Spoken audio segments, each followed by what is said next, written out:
सबसे पहले अपना एडमिट कार्ड अपने पास रखो निकाल के अपनी टेबल पे, जो लेके जाना है तुम्हारे को कल, जिनका भी एग्जाम कल है। अपना प्री का एडमिट कार्ड रखो, भले ही आपका कल एग्जाम है या फिर परसों एग्जाम है 12 तारीख को, आप अपना प्री का एडमिट कार्ड रखिए।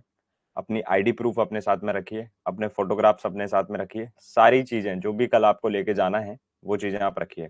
ठीक है। सेकेंड थिंग, एग्जामिनेशन सेंटर में क्या करना है, एग्जामिनेशन सेंटर में क्या क्या चीजें जरूरी होती हैं वो चीज आप लोग थोड़ा सा संभल के रखिएगा, संभल के सारी चीजें लेके जाइएगा। गर्मी का समय हो चुका है, गर्मी बढ़ चुकी है। अगर मैं यहाँ पे स्क्रीन शेयर करूंगा तो मैं आपको दिखा सकता हूँ 40 डिग्री सेल्सियस टेम्परेचर चल रहा है। तो वाटर बोतल वगैरह भी अपना लेके जाना, क्योंकि पेपर का जो ड्यूरेशन है वो काफी लंबा रहेगा। तो मेक श्योर कि ये सारी चीजें आप लोग अपने साथ में रख के ले जाएं।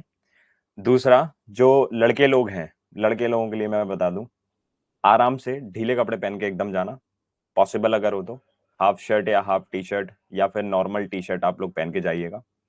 नीचे आप अपना लोवर वगैरह पहन के जा सकते हो, क्योंकि वहां पे वो बेल्ट उल्ट का सिस्टम होता है, तो वो हटवा देते हैं, बेल्ट हटाओ, ये हटाओ, वो हटाओ। अपना आराम से स्लीपर, क्रॉक्स या जो भी इस टाइप के फ्लिप फ्लॉप्स आते हैं वो पहनो। नीचे अपना लोवर पहनो, ऊपर अपना टी शर्ट या शर्ट पहनो और चुपचाप से एग्जाम देने जाओ। ठीक है। नॉर्मल सी पैंट पहन लो या ऐसी कपड़े पहनो जो कि थोड़ा सा कंफर्टेबल रहो उसमें, है ना। क्योंकि वहां पे जाके जब आप बैठोगे तो गर्मी भी रहेगी, कैसा उधर पे टेम्परेचर है कैसा नहीं है वो भी हमें नहीं पता। तो अपने आप को कंफर्टेबल रखना, ऐसा नहीं कि मोटा सा एकदम लगोदा सा जीन्स पहन के चले गए स्टाइल में एकदम टिकटॉक है। तो वो नहीं, वो सारी चीजें थोड़ा सा देखना भाई कि तुम्हारे को वहां पे काफी टाइम के लिए बैठना है ना। पेपर लंबा चलने वाला है, तो कंफर्टेबल रहो। ठीक है। सर शॉर्ट्स पहन के जा सकते हैं क्या? शॉर्ट्स पहन के नहीं जा सकते हैं, शॉर्ट्स पहन के नहीं जाना है। ठीक है। तो एक चीज है। दूसरा, गर्ल्स के लिए भी अगर मैं बताऊं तो गर्ल्स भी थोड़ा सा इस चीज का ध्यान रखिएगा कि आप कंफर्टेबल ही क्लॉथिंग करें अपनी, है ना। एसी रहती है ना सर, कोई गारंटी नहीं है कूलर चला देंगे वो, और कूलर भी ना चलाएं कहो, पंखा चल रहा होगा, और वो उसकी भी गारंटी नहीं है कि पंखा भी चल रहा होगा कि नहीं चल रहा होगा। गर्मी में ही बैठे हैं, पंखा तो चलेगा, वैसे इतना टेम्परेचर है अगर तो पंखा चलेगा, लेकिन तब भी कोई गारंटी नहीं है कि एसी आपको मिलेगा। एसी मिलेगा आपको एग्जाम के बाद में। ठीक है। एसी मिलेगा एग्जाम के बाद में, तो फैन ही मिलेगा आपको। और दूसरी चीज, कूलर वगैरह की व्यवस्था कर देते हैं जहां पे कहीं ज्यादा गर्मी होती है तो वो। ठीक। हाथ में से ये सारी चीजें जो होती हैं, ये रिंग वगैरह, ये थोड़ा सा देखना, क्योंकि वो टेप वगैरह देते हैं वहां पे, लेकिन कोशिश ये करना कि जब आप वहां पे बैग सबमिट करो, बैग जमा करो, तो उसमें अपना हाथ का कड़ा, वॉच, समझ रहे हो, फोन, रिंग्स, कान में अगर कुछ पहना है तो, लड़कों की मैं बता रहा हूँ, लड़कियां तो पहन के जा सकती हैं भाई, है ना। कान में अगर तुमने पहन रखा है, जैसे मेरे दोनों कान में मैं पहनता था तो मेरे को वहीं पे उतारना पड़ता था, नहीं तो वो टेप चिपका देते थे, ऐसे मैं पागलों जैसे घूम रहा हूँ टेप लगा के पूरे सेंटर में। ठीक है। तो ये सारी चीजें हटा देना अपनी, जो भी यूज करते हो आप, है ना। रिंग्स वगैरह पहनते हो, हाथ में कड़ा पहनते हो, वॉच पहनते हो, ये सारी चीजें आप अपने बैग में रख के चले जाना। लड़कियां पहन सकती हैं ज्वेलरी। ज्वेलरी में अब ऐसा नहीं कि भैया वो भयंकर वाला हार पहन के चली गई कोई लड़की, सर नहीं तो बोला था ज्वेलरी पहन सकते हैं। अरे ज्वेलरी मतलब जो एक सोबर तुम लोग जो डेली पहनते हो, कान में पहनते हो या गले में कुछ पहनते हो, तो वो। ऐसा नहीं कि यार सर हम तो सीता रानी हार पहन के चले गए, ऐसा बढ़िया सा 25 तोले का हार, तो वो सब नहीं, समझ रहे हो। ठीक है भाई, तो ये तो हो गई हमारी वो वाली बात कि भाई सेंटर में हमारे को किस तरह से जाना है, क्या नहीं करना है। अब दूसरी बात कर लेते हैं थोड़ी सी सब्जेक्टिव कि मान के चलिए आपको किसी सब्जेक्ट में ऐसा लग रहा है कि सर ये सब्जेक्ट मेरा नहीं हो पाया है, या ये सब्जेक्ट में मेरे से थोड़ी सी कमी रह गई है। कोई दिक्कत नहीं है, रह गई है कमी, जाइए, जितना किया है आपने उतना तो बेस्ट किया है ना। थोड़ी बहुत कमी हर किसी के उसमें हो जाती है, तो आपके उसमें केस में भी थोड़ी बहुत कमी होगी, लेकिन उस कमी को ही अपनी सबसे बड़ी कमजोरी नहीं बनाना है। जो रह गया वो रह गया, जो हमने किया है वो बहुत अच्छे से किया है, हम उसी को परफॉर्म वहां पे करने जा रहे हैं। ठीक है। अब आ जाओ अगली बात पे। अगली बात क्या है? जीए। जीए में सर हम लोग ने इतना कर लिया है, उतना कर लिया है, और कुछ करना बाकी है क्या? अब देखो आखिरी दिन है हमारा, है ना। सेंटर में पहुंच के वहां पे बैठ के तब भी अगर जीए पढ़ रहे हो तो सिर्फ अपने माइंड को तुम फ्रस्ट्रेट कर रहे हो। माइंड को एकदम चिल रख के एग्जाम देना है तुम्हारे को। जितना तुमने पढ़ा है, जितना तुमने पढ़ लिया है, उस चीज का रिवीजन इस वीडियो के बाद में आप लोग कर सकते हो तो कर लेना भाई, अभी तो टाइम है क्योंकि रिवीजन करने का, तो अभी रिवीजन कर सकते हो। लेकिन कल सुबह उठ के, कल सुबह तुम्हारी पहली शिफ्ट में एग्जाम है या दूसरी शिफ्ट में एग्जाम है, सुबह उठ के तुम वहां पे टेंशन में हो एकदम, फिर रिवीजन कर रहे हो एकदम, कुछ नहीं होने वाला। जितना याद आज है उतना ही याद कल भी रहेगा, ठीक है? जितना आज याद है उतना ही याद कल रहेगा। तो आज रात में जब आप सोओगे तो सबसे पहले तो आप ये सोचना कि अगर आपका फर्स्ट शिफ्ट में एग्जाम है तो 10 बजे के पहले पहले आप लोग सो गए हो, ठीक है? और उसके पहले आपका रिवीजन हो गया है और टेंशन फ्री होके सो गए हो कि अब जो है सब ऊपर वाले की कृपा है, हमारे हाथ में जितना था हमने कर दिया, अब इसके आगे अब मेरे हाथ में कुछ नहीं है, अब मेरे हाथ में सिर्फ एक चीज है और वो है मेरा एग्जाम, कि मेरे को एग्जाम देना है बस, वो मेरे हाथ में है। उसके बाद में भी मेरे हाथ में कुछ नहीं है, कैसा रिजल्ट आएगा कैसा नहीं आएगा वो भी मेरे हाथ में नहीं है, मैं सिर्फ अपना एग्जाम दूंगा, अपनी एक्यूरेसी मेंटेन करूंगा, ठीक है? माइंड को काम रखूंगा, कहीं पे भी स्टक हो रहा होगा तो मैं वहां पे उस क्वेश्चन को कितना टाइम देना है उस अकॉर्डिंग में टाइम दे के आगे बढ़ जाऊंगा, उसे स्किप कर दूंगा, ठीक है? क्वांट की बात करते हैं। अब जीए में देखो मैंने बता दिया ना आपको, अभी जितना रिवीजन आप कर सकते हो उतना ही रिवीजन कीजिएगा। कल सुबह से उठ के फिर एक बार रेपो रेट देख लें, क्या रिजर्व रेट, जाने दो, पढ़ लिया तुमने जितना पढ़ना था आज, आज जितना पढ़ना है पढ़ लेना। उसके बाद जय श्री राम, भगवान की कृपा होगी तो बहुत अच्छा होगा, और भगवान की कृपा होगी तभी बहुत अच्छा होता है, और तुम लोग ने मेहनत की है तो कृपा जरूर होगी, ठीक है? क्वांट में आ जाते हैं। क्वांट में क्यूएसएस लगाना मत भूलिएगा, मैं आखिरी दिन ये चीज आपको एक समझा के जा रहा हूं, ये आपके दिमाग में डाल के जा रहा हूं कि क्यूएसएस लगाना मत भूलिएगा। क्यूएसएस लगाइए, क्वेश्चन को सिलेक्ट करोगे आप, क्वेश्चन जब सिलेक्ट करोगे तो वो क्वेश्चन बनाते जाओगे। बनाना कैसे है, सबसे पहले ट्राई कीजिएगा कि मिसलेनियस क्वेश्चन पे धावा बोला जाए, उसके बाद में अर्थमेटिक पे धावा बोला जाए, एंड देन उसके बाद में डीआई। मिसलेनियस क्वेश्चन में क्या आते हैं, डेटा सफिशिएंसी बहुत जरूरी है, डेटा सफिशिएंसी।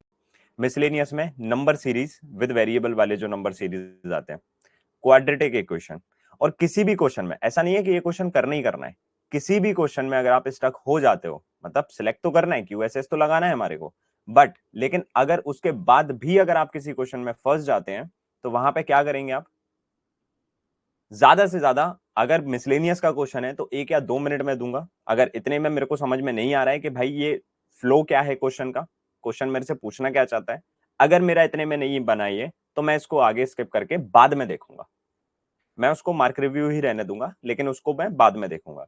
कोई भी अगर डीआई का क्वेश्चन है तो आपको ज्यादा से ज्यादा 1.5 मिनट 2 मिनट देना है, उतने में अगर आपको उसका लॉजिक समझ में नहीं आ रहा है, उसका पैटर्न समझ में नहीं आ रहा है, उसका स्ट्रक्चर समझ में नहीं आ रहा है, तो सीधा उसको स्किप करेंगे, उसे बाद में करेंगे, ठीक है?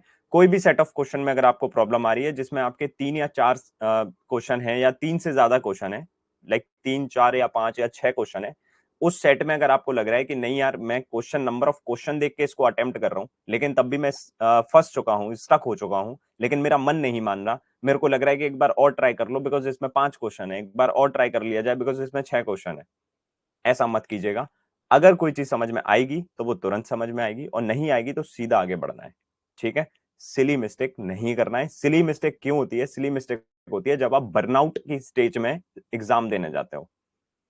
आपने जीए किया, मान के चलते हैं मोस्ट प्रोबेबली जीए का सेक्शन सबसे पहले आएगा, आपने जीए अटेम्प्ट किया, जीए में आपकी उम्मीदों के हिसाब से हमें अटेम्प्ट नहीं होने वाले हैं, ये चीज आप पहले से सोच के जाओ कि जितना आप उम्मीद कर रहे हो उतना जीए में अटेम्प्ट नहीं होने वाला है, और नहीं होने वाला है तो इस चीज को एक्सेप्ट कर लो।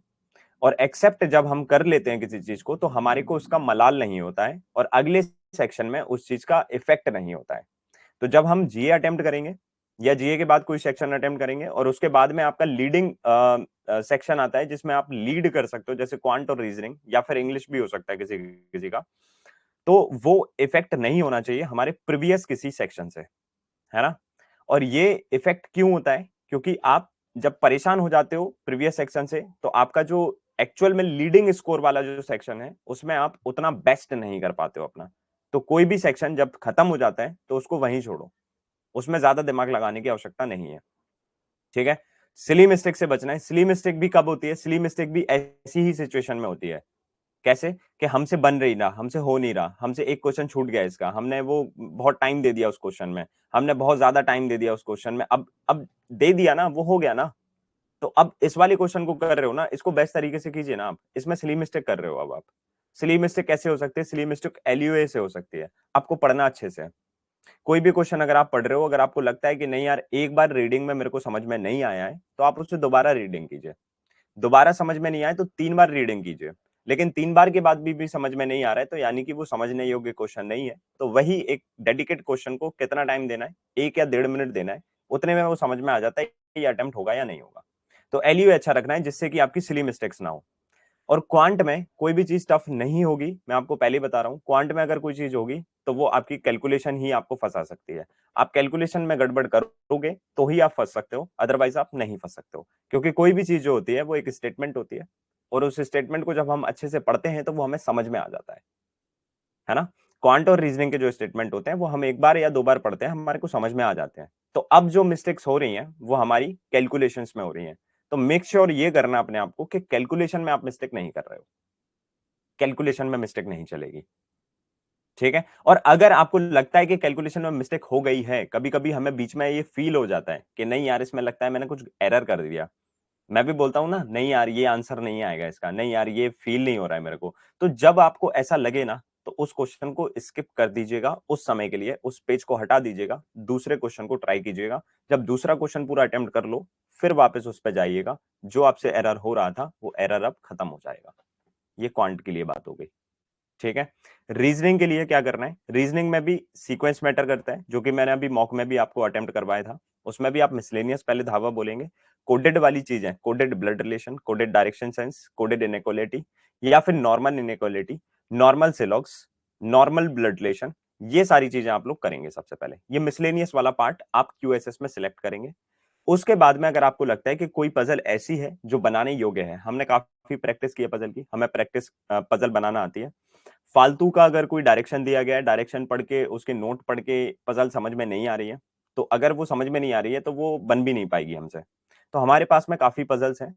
हम उन काफी पजल्स में से 2 या 3 पजल अगर सिलेक्ट कर पा रहे हैं तो बहुत बड़ी बात है।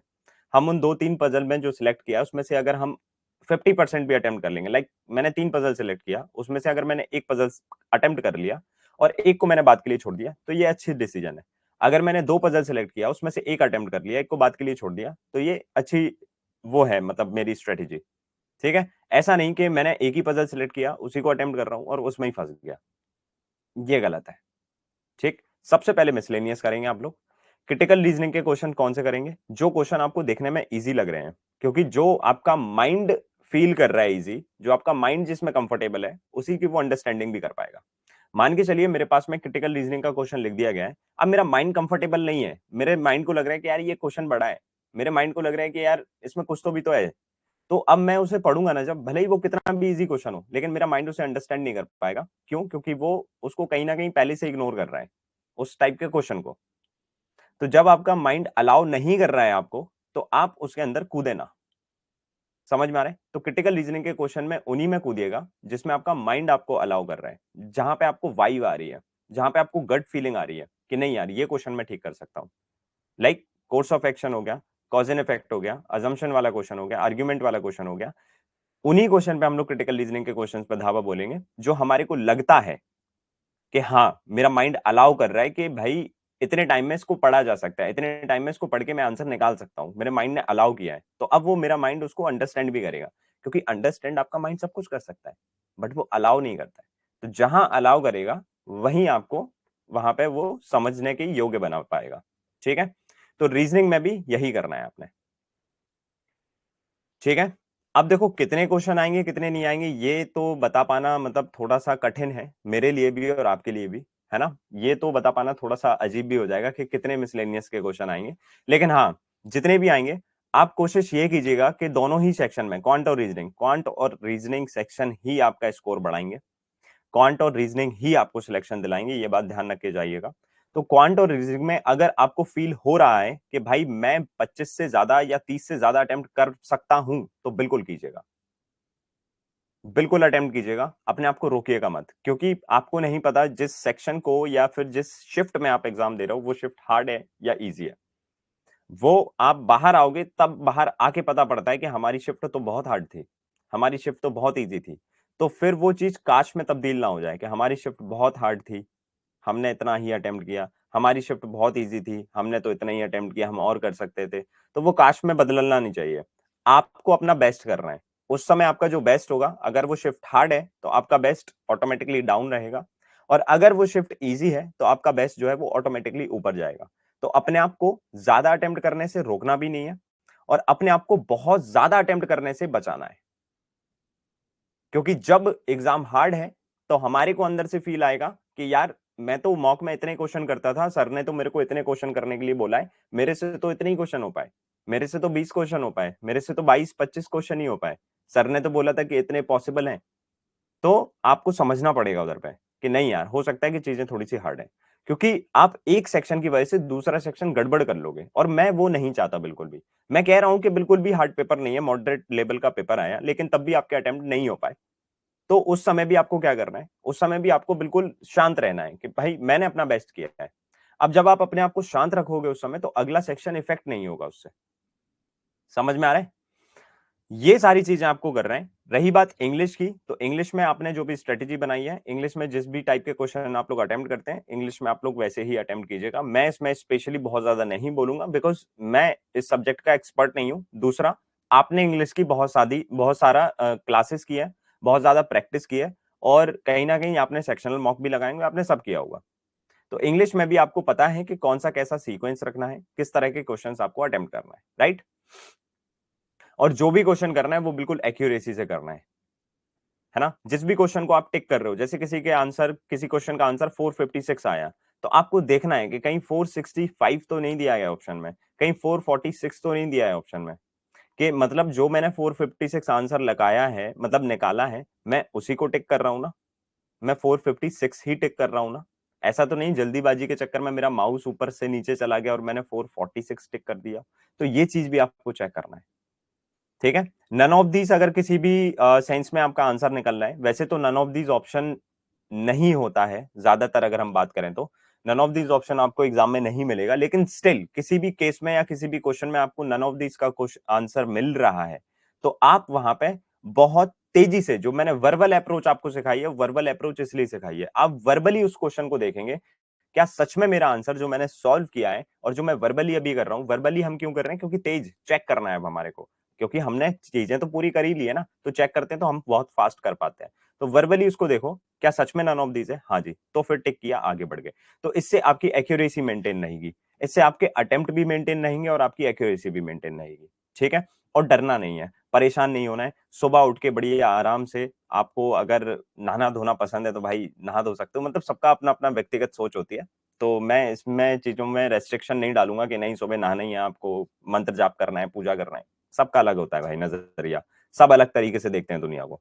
तो अगर आप सुबह उठ के आराम से अपने आप को काम रखते हैं, आप म्यूजिक सुनिए। आप अगर कुछ भगवान के गाने सुनना पसंद करते हैं तो वो सुनिए। आप कुछ अगर टहलना पसंद करते हैं तो टहलिए, थोड़ा सा नेचर के साथ में घूमिए, थोड़ा सा चाय पीना पसंद करते हैं तो चाय पीजिए। मतलब वो चीज कीजिए जिससे कि आपका माइंड काम रहे, आपका माइंड उलझा ना रहे, आपका माइंड व्यस्त ना रहे, है ना? आपका माइंड जो है वो व्यस्त नहीं हो, उस पर बहुत ज्यादा प्रेशर ना दे रहे हो आप एग्जाम के पहले, तो बिल्कुल भी नहीं। एग्जाम के पहले चाहे सेंटर की बात करो, एग्जाम के पहले चाहे आप घर की बात करो, एग्जाम के पहले जहां भी आप रोकेंगे उधर पे उस सिटी में जाके उधर की बात करो। आपको अपने माइंड को डिस्टर्ब नहीं करना है, आपको अपने माइंड को परेशान नहीं करना है, आपको अपने माइंड को बिल्कुल काम रखना है, एकदम एकदम काम, बिल्कुल एकदम काम। अगर आपका नेचर थोड़ा सा सीरियस है तो सीरियस रहो, जैसे मैं। अगर आपका थोड़ा सा नेचर जॉली है तो जॉली रहिए। अगर आपको लगता है कि किसी दोस्त से बात करना चाहते हो तो फोन लगा के उससे बात करो, टेंशन फ्री रहो। फैमिली में बात करना चाहते हो, मम्मी को फोन लगा के उनसे बात करो। किसी पर्सन से बात करना चाहते हो, उससे बात करो, लेकिन टेंशन फ्री रहो। एग्जाम के पहले, एग्जाम के पहले कोई दिमाग लगाने की जरूरत नहीं है, क्या आएगा कैसा आएगा, मेरे को बहुत डर लग रहा है। अपने आप को तो बिल्कुल भी मत डराना, एंजाइटी होती है उससे। उससे हमारा दिमाग पहले ही, जो हम यूज करना चाह रहे हैं उसका 90 to 80% हम पहले ही खर्च कर चुके होते हैं एग्जाम चालू होने के पहले ही। असली युद्ध, असली द्वंद रण से पहले मन में होता है ना? तो वो द्वंद मन में मत होने देना, क्योंकि अगर वो हो गया और अगर उसमें तुम विचलित हो गए तो फिर वो रण में युद्ध नहीं कर पाएंगे आप। तो असली युद्ध आपको रण में करना है, तो भाई अपने मन को शांत रखना पड़ेगा आपको। समझ रहे हो? जो भी चीजें हैं दुनिया चलती रहेंगी भाई, आपका एग्जाम हो जाएगा उसके बाद भी दुनिया वैसी चलेगी, जो आपका एग्जाम नहीं हुआ है अभी तब भी दुनिया चल रही है। तो आपके परेशान होने से, आपके चिल्लाने से, गुस्साने से या डरने से कुछ भी नहीं बदलने वाला। सब अपने तरीके से जिंदगी जी रहे हैं, आप भी अपने तरीके से जिंदगी जीजिए। आपका बहुत बड़ा दिन है कल, आपके लिए ये दिन बहुत जरूरी है। तो कोई भी ऐसा पर्सन इस दिन को खराब ना करे, आप खुद भी खराब ना करो, और आप अपने दिमाग पे भरोसा रखो कि नहीं भाई, मैं बहुत अच्छा करके आने वाला हूं, मैंने बहुत अच्छी ट्रेनिंग ली है, मैंने बहुत अच्छी पढ़ाई की है, मेरे पास में बहुत ब्लेसिंग्स हैं। तो अगर आपके पास ब्लेसिंग्स हैं, आपने पढ़ाई की है, आपका सपोर्ट किया है लोगों ने, आपके पेरेंट्स ने आपका सपोर्ट किया, आपके टीचर्स ने आपका सपोर्ट किया, आपके टीचर्स ने आपकी हेल्प की है, आपने बहुत मेहनत की है, तो अब आप अपने दिमाग को कम मत आकिए, है ना? लोगों का सपोर्ट है आपके पीछे, लोगों का ब्लेसिंग है आपके पीछे, लोगों की उम्मीद है आपके पीछे, तो आप अपने आप को अब कम मत आकिए। आपको ये चीज अपने आप को बार बार रिवाइज कराना पड़ेगी। आपको अपने आप बार बार ये चीज बोलना पड़ेगी कि नहीं, मैं कमजोर नहीं पड़ सकता, मैं परेशान नहीं हो सकता, मैं डर नहीं सकता।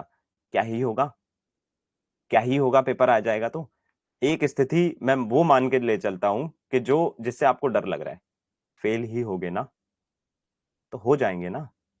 क्या मेरे पेरेंट्स मेरे को छोड़ देंगे? क्या मेरा टीचर मेरे को छोड़ देगा?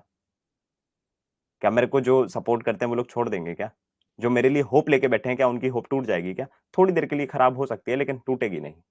जो मेरे से प्यार करते हैं वो प्यार करना छोड़ देंगे क्या? नहीं। तो ये सारी चीजें जब नहीं होंगी तो मेरे को तो फिर फेलियर भी एक्सेप्ट है ना यार। अभी भी हम फेल होके आए हैं, अभी भी लोग मेरे साथ में हैं, अभी भी लोग मेरे लिए बातें कर रहे हैं, अभी भी लोग मेरे को सपोर्ट कर रहे हैं, तो वो अभी कर रहे हैं, तो इस वाले एग्जाम में भी फेल हो जाऊंगा तो क्या ही हो जाएगा? कोई नहीं होगा, कुछ नहीं होगा, तो फिर डरना बेफालतू है। तो फिर हमें डरना नहीं है अब, है ना? तो अब हमें डरना नहीं है।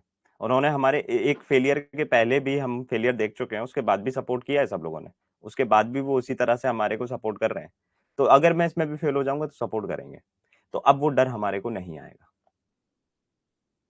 जो आप लोग मनगढ़ंत वो डर लेके आते हो, मनगढ़ंत जो परेशानियां लेके आते हो, तो वो परेशानियां अब ऑटोमेटिकली आपकी दूर हो जाएंगी, क्योंकि आपने उस चीज को एक्सेप्ट कर लिया अब कि क्या ही होगा यार, मैं अगले एग्जाम की तैयारी कर लूंगा। अगला एग्जाम कौन सा मेरा 3 साल बाद है? अगला एग्जाम 3 साल बाद है क्या? 1 साल बाद है क्या? अगला एग्जाम 6 महीने बाद है। मैं उसके लिए तैयारी कर लूंगा। अगर मेरे को ऐसा लग ही रहा है कि मैं फेल हो जाऊंगा तो 6 महीने बाद दूसरा एग्जाम है, मैं उसमें तैयारी कर लूंगा। क्या ही फर्क पड़ता है? तो अब ये सिचुएशन आपके दिमाग में बार बार नहीं आएगी जो बार बार आ रही थी जब आपने एक्सेप्ट कर लिया। तो अब आप अपना बेस्ट ही करके आओगे वहां पे, क्योंकि अब नेगेटिव सोचने के लिए कुछ है ही नहीं ना। अब जब नेगेटिव सोचने के लिए कुछ नहीं है तो अब दिमाग क्या करेगा? वो तो बैठा है, उसको तो कुछ करना है ना। दिमाग का काम ही है कुछ करना। अब जब तुम कुछ नहीं कर रहे हो तो वो नेगेटिविटी लेके आता है तुम्हारे दिमाग में। खाली दिमाग शैतान का मतलब क्या है? यही एंजाइटी। मैं बोलता हूँ बार बार, पुराने लोगों को पता नहीं था ये चीजें, तो वो कहावत बना देते थे कि खाली दिमाग शैतान का। शैतान क्या है? ये एंजाइटी तो है शैतान, ये ओवर थिंकिंग ही तो है शैतान, ये डर ही तो है शैतान, ये अपने आप को कम आंकना ही तो है शैतान। तो वो जो खाली दिमाग शैतान का है वो यही है, एंजाइटी, ओवर थिंकिंग, डर, अपने आप को कम आंकना, अंडर कॉन्फिडेंट रहना। यही है, यही बूढ़े पुराने लोग बोल गए खाली दिमाग शैतान का, लेकिन वो समझा के नहीं गए ना कि एक्चुअल में शैतान है क्या। शैतान क्या है जो हमारे पे इतना भयंकर काबू कर लेता है? यही है शैतान, ऐसे ही करता है काबू। तो आपको इस चीज से बचना है। समझ में आ रहा है? आप बढ़िया एकदम चिल रहो, एकदम जो कर सकते हो, और जबरदस्ती नहीं करना है कुछ। जैसे आप ओवर थिंकिंग जबरदस्ती नहीं करते हो, जैसे आप एंजाइटी जबरदस्ती तुम्हारे दिमाग में नहीं आती है, तो फिर जबरदस्ती हमें से हटाना नहीं है, बस हमें इग्नोर करना है। Just let go. क्योंकि असली परीक्षा यही है। असली परीक्षा वहां पे लिख के तो देना है, वो तो बाद में है। जिस समय आप एग्जाम दे रहे होते हो उस समय ओवर थिंक करते हो क्या? हम सर अपने क्वेश्चन के बारे में थिंक नहीं कर पाते, हम ओवर कहां से करेंगे? जिस समय आप एग्जाम दे रहे होते हो उस समय को सोचो ना आप एक बार। जिस समय आप एग्जाम दे रहे होगे उस समय कोई एंजाइटी नहीं है, उस समय कोई ओवर थिंकिंग नहीं है, उस समय कोई डर नहीं है, उस समय दुनिया के बारे में तुम सोच भी नहीं रहे हो। तुम सिर्फ अपने में मस्त रहते हो। तुम अपना सिर्फ सॉल्व कर रहे हो, तुम्हारा टाइम चल रहा है, तुम्हारे सामने क्वेश्चन आ रहे हैं, सिर्फ यही दुनिया रहती है उस समय। उस एग्जाम की ड्यूरेशन तक में सिर्फ यही दुनिया है तुम्हारी। तुमको किसी से कोई मतलब नहीं। तुम्हारे पेरेंट्स कहाँ हैं तुमको उस समय चिंता नहीं होती है। तुम कहाँ हो तुम्हारी को चिंता नहीं होती है। इसके बाद कहाँ जाओगे कुछ नहीं पता। कितने बजे जाओगे वो भी नहीं सोचते हो। ट्रेन छूट जाएगी नहीं सोच रहे हो। छूट जाने दो, पेपर दे रहा हूं ना अभी मैं। छूट जाएगी ट्रेन तो छूट जाएगी, छूट जाएगी बस तो छूट जाएगी, बाद में देखेंगे, कल चला जाऊंगा घर। तो जब हम जिस समय एग्जाम दे रहे होते हैं उस समय ओवर थिंकिंग नहीं आती है, तो हम जब खाली बैठे होते हैं तभी आती है ना यार। तो आपको ये चीज समझना पड़ेगी कि मैं उस समय को जीने जा रहा हूं जिस समय मेरे को ये सब कुछ नहीं होता है, जिस समय मेरे को कोई परेशान नहीं करता है, जिस समय मेरे को कोई डिस्टर्ब नहीं करता है, जिस समय मैं खुद भी कुछ नहीं सोचता हूं। सोचो वो कितनी हसीन चीज है, जब मैं एग्जाम लिख रहा हूँ, मैं उस चीज के लिए जा रहा हूं कल, तो अभी से मैं क्यों परेशान हो रहा हूं? समझ में आया?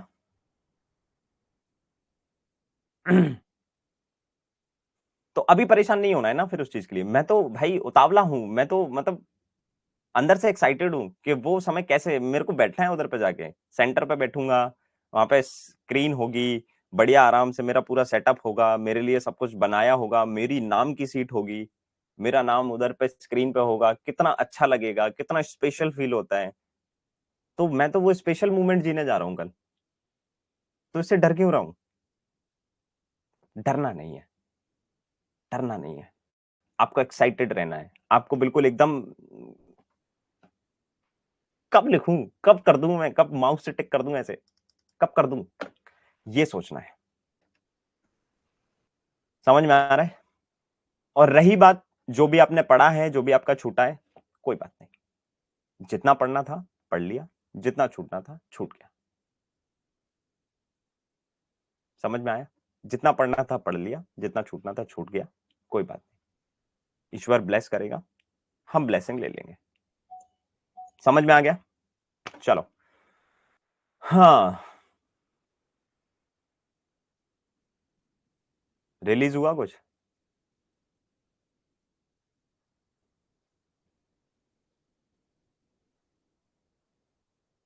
बिल्कुल, बढ़िया है दर्शी, बहुत अच्छी बात है।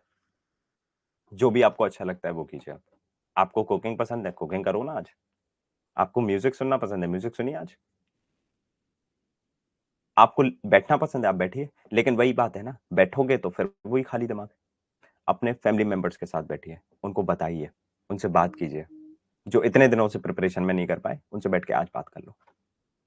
बैठो, टेंशन में नहीं आओ, कुछ टेंशन मत लो, कोई ऐसी चीज मत करो जिससे कि तुम्हारा दिमाग एक अलग ही दुनिया क्रिएट करे। ऐसी चीज मत करो। इसका मतलब क्या है? हम कोई फालतू की मूवी फूवी नहीं देखेंगे, क्योंकि उसमें हमारा दिमाग एक कुछ काल्पनिक क्रिएट करता है। समझ रहे हो? हम माइल्ड म्यूजिक सुन सकते हैं, हम घर पे बैठ के बात कर सकते हैं, हम नेचर में देख सकते हैं, हम नेचर के साथ जा सकते हैं, हम नेचर को समझ सकते हैं, हम बेड के ऊपर एक चाय का प्याला भर के चाय पी सकते हैं। मतलब ये मैं अपनी बता देता हूँ भाई, मेरे को चाय पीना पसंद है तो मैं वही करता हूँ। तो कोई भी ऐसी चीज मत करो जिससे माइंड कुछ सोचने पे मजबूर हो। ऐसी चीज करो कि माइंड को कुछ करना ही ना पड़े। फैमिली मेंबर्स के साथ बैठ जाइए, माइंड को कुछ नहीं करना पड़ता। नेचर के साथ बैठ जाइए, माइंड को कुछ नहीं करना पड़ता। म्यूजिक सुन लीजिए, माइंड को कुछ नहीं करना पड़ता। ठीक है? तो कोई ऐसी चीज करो जिससे कि माइंड को कुछ करना ना पड़े। नींद प्रॉपर लीजिएगा रात में, जिससे कि माइंड रिफ्रेश रहे मॉर्निंग में।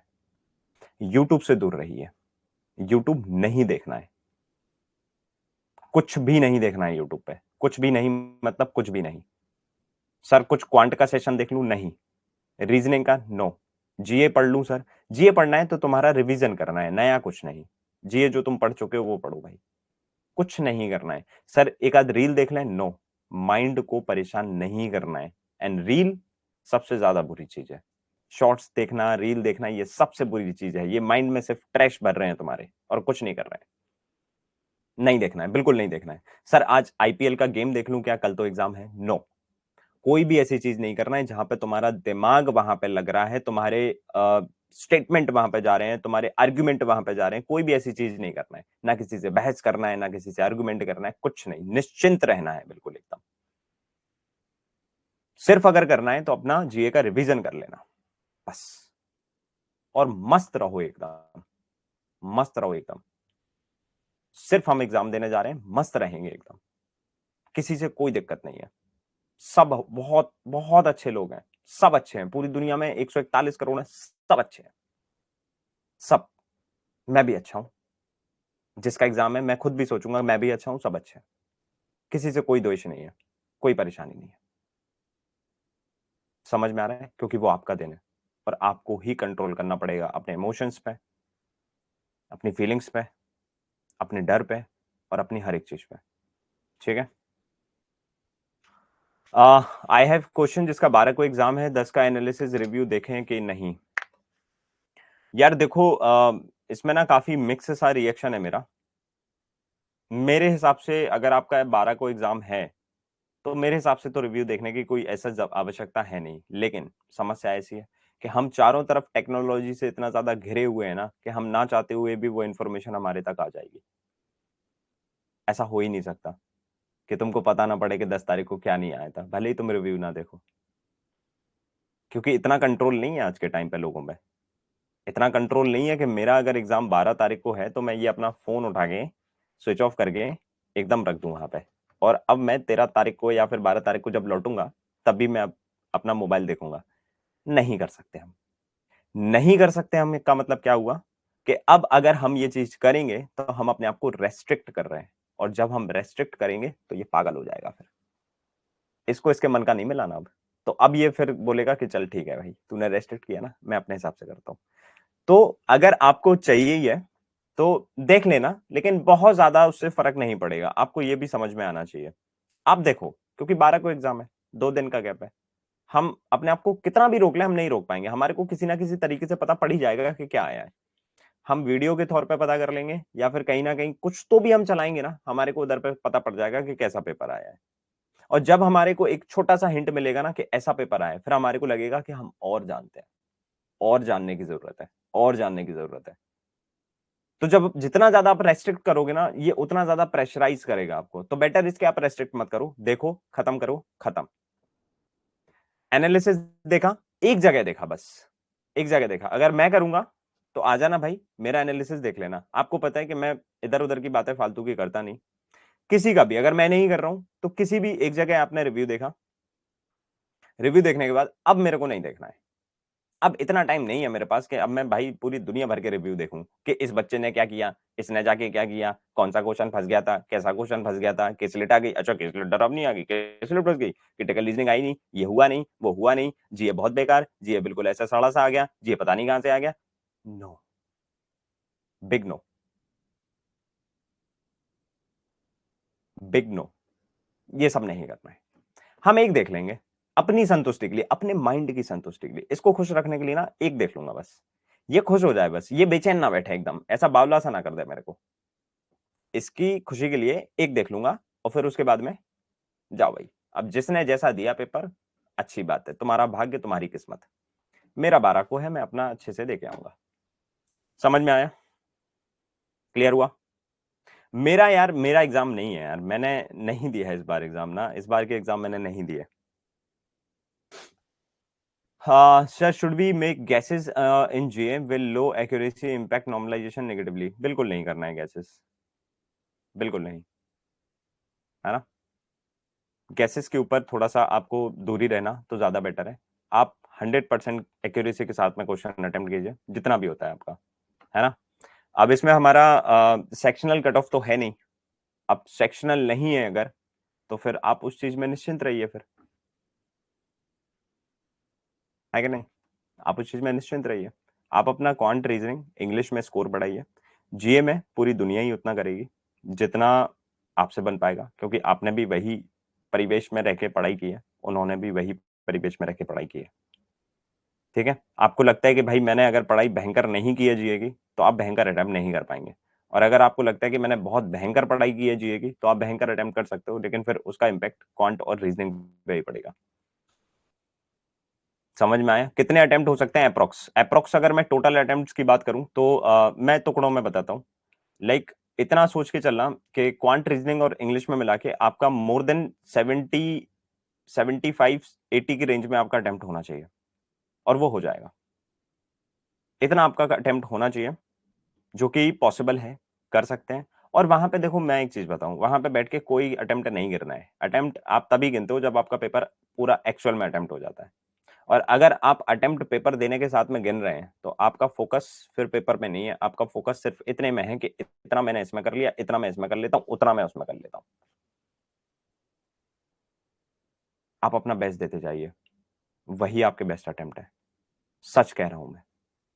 आप अपना बेस्ट दीजिए, वही बेस्ट है, लेकिन एक लिमिट होना चाहिए। तो लिमिट यही है कि क्वांट रीजनिंग में 25 से 30 के आसपास टच करूंगा दोनों सेक्शन में, और इंग्लिश में भी मैं इसी के आसपास टच करूंगा, क्योंकि इंग्लिश डुएबल आ रही है। जब से जीए टफ हुई है तब से इंग्लिश थोड़ी सी डुएबल हुई है। तो आपको ये समझना पड़ेगा कि इंग्लिश में मुझे अटेम्प्ट करना ही है, और बाकी क्वांट रीजनिंग तो आपको पता ही है। फिर सर मेरे कुछ पर्सनल इश्यूज थे, मैंने कुछ जीए नहीं करा, क्वांट इंग्लिश रीजनिंग पढ़ के आऊं। देखो अब ये यार, अब लास्ट के दिन में मैं बहुत ज्यादा मतलब एक्सट्रीम हो जाएगी ये चीज अगर मैं ये टिप आपको दे देता हूँ कि यार ये कर लो और वो कर लो। मैं लास्ट के दिन में यही बोलूंगा कि अब जो हो गया तो हो गया, जैसा हो गया वैसा हो गया। अब जो होगा भाई एग्जाम वाले दिन होगा। लेकिन हाँ, अगर आपको लगता है कि आपसे ये कमी हुई है तो फिर अगले एग्जाम में अब इस चीज को अच्छे से संभल के दीजिएगा। अगर आपने जीए में टाइम नहीं दिया है तो अगले एग्जाम में फिर जीए को टाइम दीजिएगा आप, क्योंकि आपको ये चीज फील हो रही है आज। अब जो है, जितना है उतने ही कोई लेके जाओ और उतने कोई वहां पे परफॉर्म करो, ठीक है। जितना कर लिया है आपने, जिस भी तरीके से कर लिया है आपने, उतने को ही लेके जाओ और उसको जाके परफॉर्म करो, बस, और कुछ नहीं। टेंशन फ्री रहो। और बताओ, समझ गए ना? क्लियर है ना भाई? मेरी तरफ से देखो, मैं जितना आपको बता सकता था, मैं जितना आपको सिखा सकता था, मैंने हर एक चीज सिखाई है। हर एक चीज को रिकॉल कीजिए। आज अकेले बैठे हो तो अपने आप को मोटिवेट अगर करना चाहते हो तो अपने आप को मोटिवेट कैसे करोगे? क्यूएसएस ऐसी सिचुएशन में मैंने ऐसे किया है, अगर मैं ऐसे करता हूं तो ये हो जाता है, ऐसे करता हूं तो ये हो जाता है। एलयूए कैसे होता था? एलयूए हमारा कोई भी क्वेश्चन अगर हम पढ़ रहे हैं तो गलती से तो हम गलत नहीं पढ़ दे रहे हैं। सर से कभी गलती हुई है क्या? सर से गलती हुई थी, एक फिलर वाला क्वेश्चन किया था उन्होंने यूट्यूब पर। उसमें लिखा था समथिंग परसेंटेज मोर, और सर ने उसको उल्टा पढ़ लिया था। उल्टा पढ़ लिया था, सर को पूरा इरेज करना पड़ा था, वो टाइम वेस्ट हो गया था। मेरा भी हो सकता है, सीधा पढ़ना है। ये चीज आपको करना है। ये चीजें, ये चीजें आपको बहुत ज्यादा मोटिवेट करेंगी, समझ रहे हो? मोटिवेट करेंगी। और उस परिवेश में ही रहोगे आप हमेशा, जब तक एग्जाम नहीं होता है। उसी परिवेश में रहोगे कि क्या क्या गलती हो सकती है, मेरे से क्या क्या गलती हो रही है, मेरे से कितनी गलतियां होती हैं, किस सेक्शन में मेरे से, किस टॉपिक में मेरे से गलतियां हो रही हैं। उन गलतियों को रिवाइज करो। उन गलतियों को रिवाइज करने का मतलब क्या? माइंड एक्सेप्ट कर रहा है उन गलतियों को। वो एक्सेप्ट करता जा रहा है, करता जा रहा है, करता जा रहा है। अब उसको वो गलतियां फील हो रही हैं। अब वो गलतियां होंगी नहीं उससे, ठीक है। क्वाड्रेटिक आ गई, क्वाड्रेटिक को देख के मैं डर गया। क्वाड्रेटिक को देख के डरना नहीं है। सर की बात याद करो, दो चीजें याद रखना है, sum of root, product of root. क्या इसमें वो लग रहा है? हाँ लग रहा है, इसमें लगा दो। माइनस बी अपॉन ए सी अपॉन ए लगा दो। समझ में आया? सर एग्जाम इंटरफेस स्लो रहे से क्यूएसएस में ज्यादा टाइम लग सकता है, ऐसे में क्या करना चाहिए? अगर आपको ऐसा फील हो रहा है कि क्यूएसएस में ज्यादा टाइम लग रहा है, हम मार्क रिव्यू करके नेक्स्ट पे नहीं जा पा रहे हैं, तो उस सीन में आप क्या करेंगे? उस सीन में वही चीज करना है, बस क्यूएसएस हम नहीं लगा पा रहे हैं अगर, तो क्वांट सेक्शन में मिसलेनियस उठाना है। मिसलेनियस में क्या चीजें हैं? DS, quantity comparison. बहुत प्यारे क्वेश्चन आते हैं, बहुत इजी क्वेश्चन आते हैं। डीएस के क्वेश्चन, क्वांटिटी कंपैरिजन के क्वेश्चन। क्वांटिटी कंपैरिजन, दो क्वांटिटी वाला क्वेश्चन अगर आपके पास में है तो वो इजी आएगा। प्रीलिम्स के दो क्वेश्चन उसमें सेट होते हैं, है ना। क्वांटिटी कंपैरिजन हो गया। ट्रू फॉल्स वाला अगर कोई क्वेश्चन है तो उसमें देखो कि भाई इनकरेक्ट पूछ रहा है या फिर करेक्ट पूछ रहा है। वो डीआई का कोई एक क्वेश्चन है जिसमें पूछ लिया कि भाई वेरिएबल के साथ में ये करेक्ट है या इनकरेक्ट है, तो उस चीज को अच्छे से पढ़ो। सिलॉक्स जब हम कर रहे हैं तो उसमें पढ़ेंगे भाई लॉजिकली फॉलोज वाला पूछा है या नहीं, इनइक्वालिटी में पूछा है या नहीं, कोडिंग डिकोडिंग अगर हम कर रहे हैं, कोडेड इनइक्वालिटी अगर हम कर रहे हैं, कोडेड ब्लड रिलेशन अगर हम कर रहे हैं, है ना। ये सारी चीजों में देखिएगा कि डायरेक्शन में हमसे क्या बोला है उसने। अगर आपको सिंप्लीफिकेशन या अप्रोक्सीमेशन डुएबल जैसे लग रहे हैं, जैसे मॉक में नहीं आते हैं बट रियल एग्जाम में डुएबल आते हैं, तो उनको आप अपनी प्रायोरिटी बनाएंगे, उनको आप अटेम्प्ट करेंगे, ठीक है। लेकिन अगर आपको लग रहा है कि नहीं यार ये तो बहुत ज्यादा हैवी जा रहे हैं, ऑप्शंस भी बहुत ज्यादा नजदीक हैं, अप्रोक्सीमेशन है, तो बहुत सारी चीजें हमारे पास में। सिंप्लीफिकेशन अप्रोक्सीमेशन जब टफ आता है तो उसके कंपैरिजन में अर्थमेटिक जो आता है या फिर जो हमारा मिसलेनियस वाला पार्ट आता है वो थोड़ा सा इजी हो जाता है। तो आप उसे इजीली करिए, आप उसे अच्छे से करिए, ठीक है। कोई बात नहीं प्रतीक यार, कोई बात नहीं, नहीं हुआ तो क्या हुआ? नहीं हुआ तो क्या नहीं हुआ? क्या सीखे हो वो मैटर करती है ना चीजें। क्या कमियां रह गई थी वो मैटर करती है ना चीजें, ठीक है। अच्छे से एग्जाम दीजिएगा बिल्कुल। एक एकदम बेस्ट तरीके से एग्ज़ाम दीजिएगा। आपने बहुत अच्छे से तैयारी की है। उस चीज़ को बस आपको वहाँ पे परफ़ॉर्म करने से डरता नहीं है कोई इंसान, है ना? लाइक मैंने एक एक्ट की तैयारी की है, अब मैं स्टेज पे मैंने बहुत तैयारी की है किसी एक्ट की, मैं सालों से तैयारी कर रहा हूँ उस एक्ट की, मैं महीनों से तैयारी कर रहा हूँ उस एक्ट की। अब जिस समय मेरे को वहाँ पे स्टेज पे जाके खड़ा होना है, मेरे को लोगों से डर लग रहा है। लोगों से कैसे डर लग सकता है यार? मैं तो अपना एक्ट दिखाने आया हूँ उनको, इनसे कैसे डर लग सकता है? ये तो मेरे को एप्रिशिएट करेंगे अभी, मैं मन भर के दिखा तो दूँ इनको। मैंने जो सीखा है, मैंने जो प्रिपेयर किया है, मैं इनको दिखा दूँगा तो ये मेरे लिए खड़े होके तालियाँ जो मार देंगे। मैं इनसे कैसे डर सकता हूँ? तो वही वाली सिचुएशन है। आपने बहुत तैयारी की है इस एग्ज़ाम की, अब आप डर रहे हो परफ़ॉर्म करने से। तो आपको खड़े होके वहाँ पे परफ़ॉर्म करना है बस। जो लोग तालियाँ ना मारें तो बोलना ना तुम।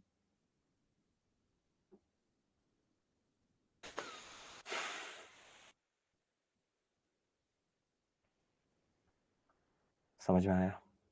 आपको बस अच्छे तरीके से करना है चीज़ें, ठीक है? सो मेरी ब्लेसिंग्स हैं, मैं जितना दे सकता हूँ, मैं बस बोल ही सकता हूँ क्योंकि मुझे ऐसा लगता है यार कि मैं जितना अपने तरफ से कर सकता था ना, मैंने किया है यार। मैं अपना आप आपको जितना सिखा सकता था, क्वांट में, रीज़निंग में, मैं वो सिखा चुका हूँ। अब इसके बाद आपको करना है यार आप फेल मत होना यार उस समय। आप उसको परफ़ॉर्म करने के लिए फेल मत होना। समझ रहे हो? क्या होगा, क्या नहीं होगा, वो बात की बात है। आप फेल मत होइएगा। आप बहुत अच्छे से कीजिएगा यार। ठीक है? चलिए, ऑल द बेस्ट सभी को। बहुत अच्छे से एग्ज़ाम देना, है ना? डरना नहीं और। अगर कभी भी तुमको लग रहा है कि एग्ज़ाम के बीच में मैं नहीं कर पा रहा हूँ, मेरे से नहीं हो पा रहा है, स्किप इट। दूसरे क्वेश्चन पे आता हूँ, उसे करता हूँ। ठीक है?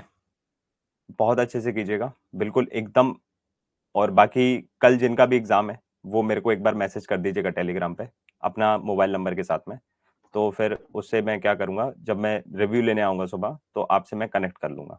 जिनका भी एग्ज़ाम है, जो भी देना चाहते हैं नंबर, आप नंबर दे सकते हो। आपका एग्ज़ाम कैसा जाएगा, कैसा नहीं जाएगा, उससे फ़र्क नहीं पड़ता। आपने मेहनत बस बहुत की है, बस उससे फ़र्क पड़ता है। ठीक है? बहुत अच्छे से कीजिएगा, बहुत अच्छा पेपर आएगा। डर नहीं लगना चाहिए कि पेपर टफ आएगा, पेपर टफ नहीं आएगा, पेपर आपके डोमेन में ही आएगा, पेपर आपके क्षेत्र में ही आएगा, जितना आपने सीखा है, आप उसको बढ़िया तरीके से कीजिएगा। अच्छे से पढ़िएगा क्वेश्चंस, अच्छे से अटेम्प्ट कीजिएगा, फँस रहे हो तो स्किप कीजिएगा। ऑल द बेस्ट, मचा के आएँगे भाई। इतनी सी दम कहानी खत्म। खत्म करते हैं एसबीआई क्लर्क की कहानी, ठीक है?